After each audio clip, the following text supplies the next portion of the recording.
Welcome, everyone. My name is Kelly O'Connor. My pronouns are she, her, and I'm the Training Institute Director at the Maine Coalition to End Domestic Violence. And I will be facilitating via recording an introduction to safety planning and crisis response for Module 5 in the Maine Victim Assistance Academy. So I'm just going to get my screen shared here in just a moment so that you can follow along with the PowerPoint. So give me just a minute.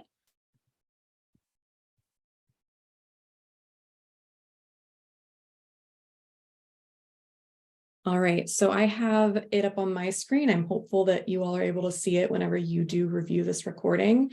I'm going to spend about the next half hour talking about safety planning and crisis response.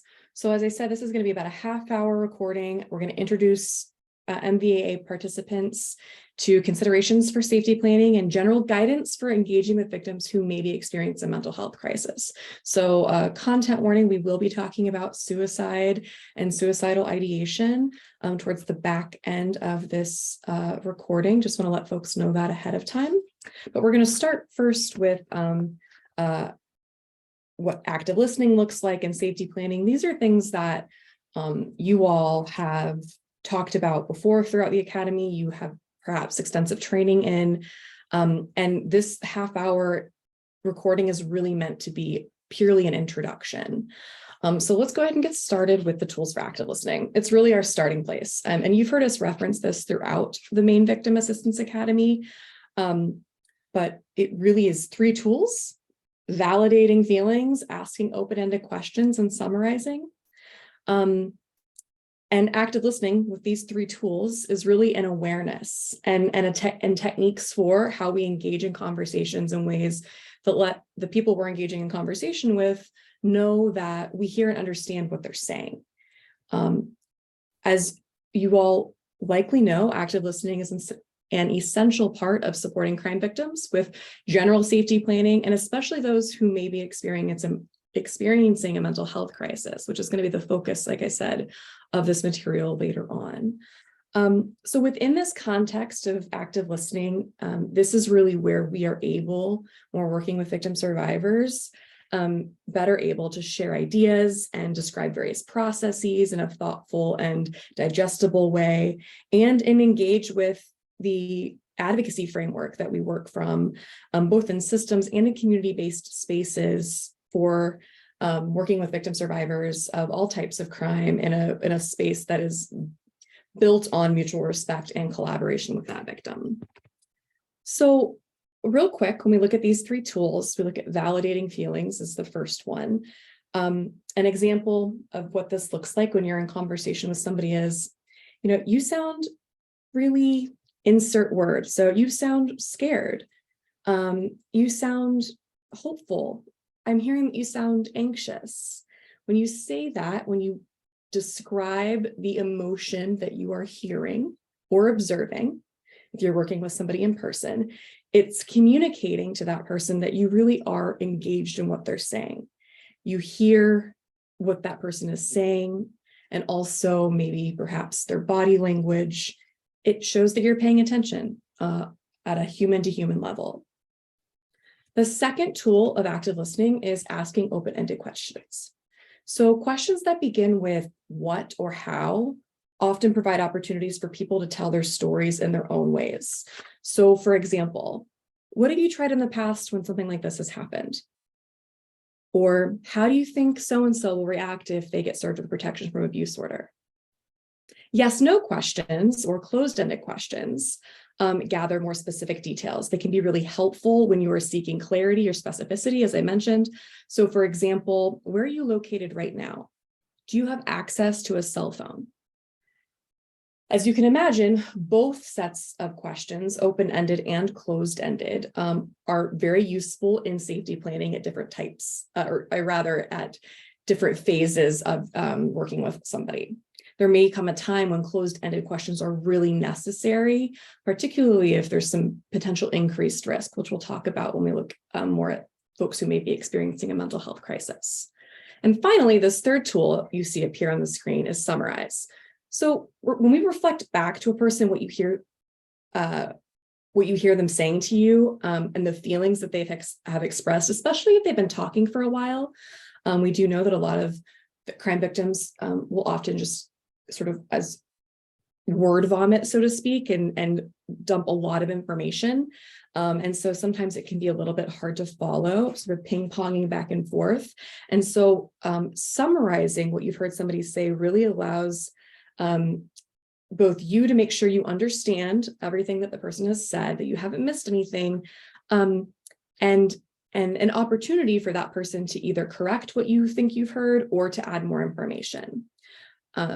So for example, a way to do that is to say, so what I've heard you say is that you're uncertain about how so-and-so might react to being served with PFA, but the thought makes you nervous. Is that correct? That's just sort of one approach. So as you can see on the screen, tools for active listening are really the starting place for how we engage in advocacy, but also then how we engage in safety planning. So let's look at what safety planning is. At its core, safety planning is more of a sensibility. It goes far beyond sort of a concrete plan. Tangibly, safety planning is sort of an ongoing process of assessing risk and then implementing strategies to help mitigate risk. We know that safety plans are flexible, they're nonlinear, and they're completely individual. So what works for one crime victim may not work for another crime victim. When we think about safety planning, we often think about different types of safety plans. And of course, in the context of domestic abuse and violence, which is sort of my lens and the work that I do, but can certainly be applied with other types of victimization, as we think about these three types: immediate safety planning, short-term safety planning, and long-term safety planning. It takes time, experience, and a variety of strategies to create personal safety for all of us. Victims may seek help in accomplishing any number of different safety goals that they've identified. And as I mentioned, in the context of domestic violence, I'm going to share a couple of examples of how some victims may ask themselves, some questions that some victims may ask themselves as they consider, like, what do they need to be safe tonight? What do they need to be safe in the short term? What do they need to be safe in, the next several months? So for example, like an immediate sort of safety plan might be, how do I get away from the situation tonight? Should I call the police right now? There's some immediate safety planning that's happening. In the short term, how do I survive the next month? How am I going to get my kiddos to school for the next month while we stay in shelter? What's that going to look like for us? And then when I think about long term, how can I make sure that this person isn't going to contact me anymore? Is there any realistic possibility that the person who's abusing me and has scared me in the past can change? How will I know that? How do I live with this loneliness that I'm experiencing and this fear?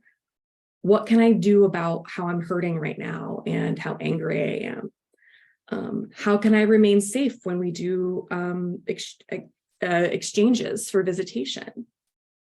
How am I going to support myself and my kids? So you can imagine, right, that when I think about the long-term safety planning piece, I often think that we start to filter into this idea of what do people need to thrive as well, not just what people need to survive. But we use these three sort of categories of safety plans to think about what safety planning can look like. And as you can imagine, if you're working with somebody who is experiencing a mental health crisis, you likely are sitting at that moment when you're with them in that sort of immediate safety planning space. For those of you that don't work with victims of domestic violence, but maybe work with other types of victimization, we know, right, that all crime victims need to consider what safety looks like for them. And I invite you to think about how you might apply these sort of categories of safety planning into the context of different types of victimization that you work with, and think about what questions you can imagine any one of those victim survivors of a crime that you're working with, whether it's domestic violence or sexual violence, or maybe a a substance-related vehicle accident, what questions they might be asking themselves as they consider what safety looks like for them immediately in the short term and in the long term. Okay. So the next slides are going to be talking about responding to people considering suicide. I just want to let folks to know that before we get started into that space, because we know that it can bring up a lot of anxiety. So occasionally you may interact with a victim who may be considering or has considered suicide in the past. We understand that it can feel very intimidating and even distressing for some folks, especially for people who aren't formally trained crisis workers, and what it looks like to actually talk to somebody about suicide. At the same time, we believe that it's really important that both community and systems-based advocates have some baseline skills in how to navigate these conversations. So some really important things to know. Talking about suicide does not mean it is more likely for someone to act on their suicidal thoughts. In fact, the opposite is true. Bringing it up can often open the door for support. So just like with other topics of advocacy that you discuss with victims, don't be afraid to ask questions. You already have so many of the skills needed to talk to somebody about suicide. Your role doesn't really change. You still need to connect with the victim, analyze what's happening, reflect back to them what you hear, those tools of active listening that we mentioned earlier, and then work with that person to implement a safety plan. This active listening that we're talking about and these advocacy skills, again, are the same. It's just a different context. So we're going to talk about a couple of tools that might be beneficial to you all that you'll get access to after you watch the recording. You'll get 2 handouts. So in the most recent revision of MCDD's Comprehensive Advocacy Intervention, Response, and Ethics Training, our CARE training for domestic violence advocates, we created a guide, a revamped guide to help domestic violence advocates to be able to turn to with sort of some general guidance, best practices for when working with a caller on the helpline who may be considering suicide. So that's where this document comes from. You'll actually get the full handout to take a look at your own time, but you can see that some of the language in this handout, we didn't want to reinvent the wheel, is oriented towards like working with somebody on the phone. But it can certainly be adapted to think about like what questions you would change or how you would engage differently if you were in person. So let's take a look at some of this. As we've already mentioned, talking and asking about suicide doesn't make it more likely it's going to happen, and it can actually decrease isolation and open that door for support. Listening attentively to everything that the caller says and to try to learn as much as possible about what's happening is crucial. Being prepared to write down pertinent details like the name of a prescription drug they're taking, perhaps, the location, all those types of things, not dissimilar from how you would do with any other topic. It's important to be able to allow that caller to emote, maybe cry or scream or swear. Suicidal feelings are really powerful. They're also often very short-lived in that sort of intensity at that moment. So it's really important to let them come out. Sounds easier said than done, but it's very crucial for you to stay calm, to be generally supportive, sympathetic, and kind. Some sort of important pieces to think about, sort of what not to do. It makes sort of obvious sense, but to not be judgmental or invalidate that person's feelings. For example, don't say things like, things can't really be that bad, or everything's going to be okay, because you don't know. After you have a good understanding of in this case, the caller situation, but if you're working in person, this is really important now to summarize what you've heard. This helps preclude any misunderstandings, and it also demonstrates that you're being attentive. So the rest of the handout, which I don't have up on the screen here, is designed to be used in concert with this tool called the Columbia Suicide Severity Rating Scale. And we're going to look at that in just a second. But the handout goes on to, once you've determined whether or not this caller or this person you're working with is sort of high risk or low medium risk, sort of some steps to take. So make sure I get to my piece here. Also, as part of the career revision, MCDD recently added, as I mentioned, this Columbia Suicide Severity Rating Scale to the training content.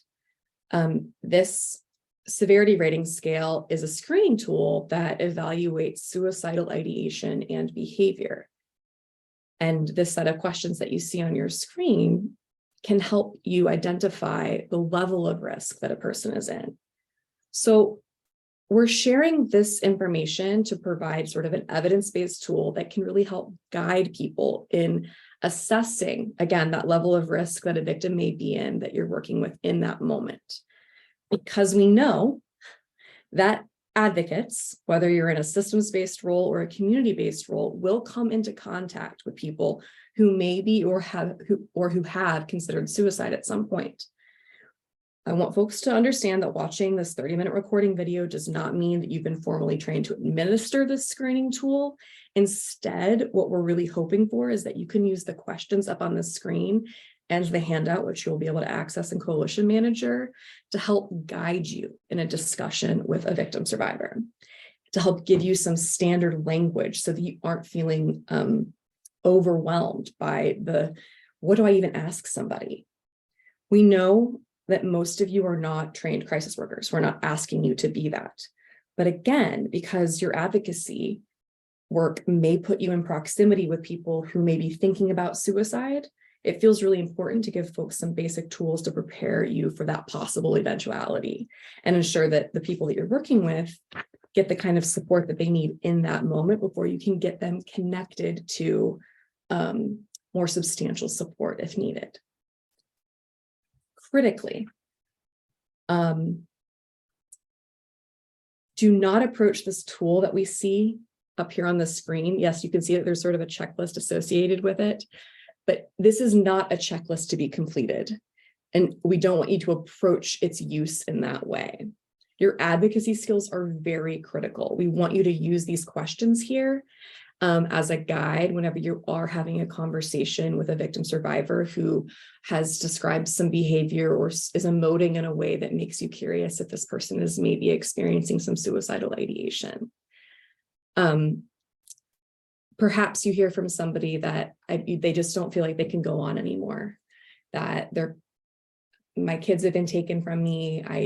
My kids are who I live for. I don't think I can go on without them.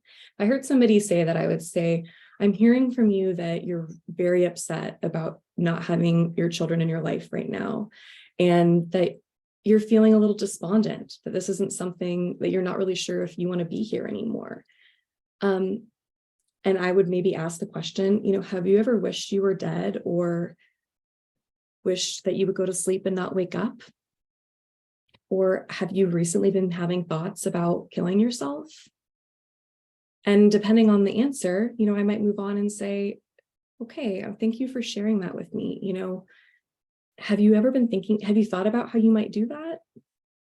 How often have you been having these thoughts? Are you having these thoughts right now? Have you ever intended to act upon them? Right? And so this gives an opportunity to have a discussion with this person to learn a little bit more about where their headspace is. And depending on the flow of that conversation, let's just say I'm on the helpline in that case, I'm really glad that you shared that with me. I'm concerned for your well-being, and I want to make sure that you get connected to all the support that you need. I know we've talked about XYZ things and we've got a plan for XYZ things. I wonder if I might be able to get you in contact with additional supports for some of these suicidal feelings that I'm hearing you express, and hear what they have to say. I know that sounds a lot easier said than done. It's easy for me to sit here in my office and sort of make up this fictitious person that's not a real person on the other side of the phone. But I do believe that the many circumstances in which you have found yourself working with victim survivors with all types of victimization experiences, who have been very afraid or concerned or upset, fearful, those tools that you use, trying to identify those feelings, trying to reflect back what you're hearing, summarizing, asking those open-ended questions. And we're just having conversations with people, right? We're just trying to understand how best, what exactly is going on. And if there are lots of things going on, let's try to narrow down what we can do today, what we can do tomorrow, right? Every circumstance is different, but you really do have the skills to have a conversation with somebody. And I know that, again, it's easier said than done. But I do believe that folks in advocacy work and victim services work, whether, again, that's systems-based or for those folks in the MVAA who, are PTLA attorneys, right? We're engaging with people on a human level, and we're trying to get folks connected with the resources to help mitigate risk and lead to the best possible outcomes for them and their well-being and their healing from what has happened to them. And so, of course, we couldn't finish this session here without making sure you all do know about what Maine suicide response resources are and what they look like. And so the first one is the Maine crisis line. The number is up there in red. The second resource, of course, is the 988 number. It's the National Suicide Prevention Lifeline. A really important thing to note about this, though, is that 988 calls are routed according to area code. So if you have a 207 area code and you call the 988 number, it's going to redirect you to the Maine crisis line. And then out-of-state numbers, so I still have my old out-of-state number in Arkansas, I would be routed to the Arkansas crisis line. So just important information for you all to know in the event that you do need to make some of those referrals. The curriculum committee is happy to chat with anyone who has additional questions about this. And I do just want to remind folks that this sort of introductory video is in fact meant to be that. We're not expecting folks to have all of the tools they need to be able to do crisis intervention. This is just a half hour of this entire, academy that you all are attending, and a small piece of it. But we did think it was critical, particularly given how stressed folks do tend to get when they think about talking to folks who may be experiencing suicidal ideation, to give you some concrete tools. And so on Coalition Manager, you are going to have that handout. It says handout 7.1 because we've taken it from the NCDD Curray, but it's working with callers who are considering suicide. And then you're also going to get that Columbia Suicide Severity Rating Scale that has those sets of questions to help frame what kind of conversation you have with somebody who has expressed suicidal ideation. So both of those things will be accessible to you all on Coalition Manager. Alrighty, I'm going to stop my share here. And again, happy to answer any questions folks have after you've watched this recording, and to circle back and think about ways that we can support you in thinking about having these conversations with folks.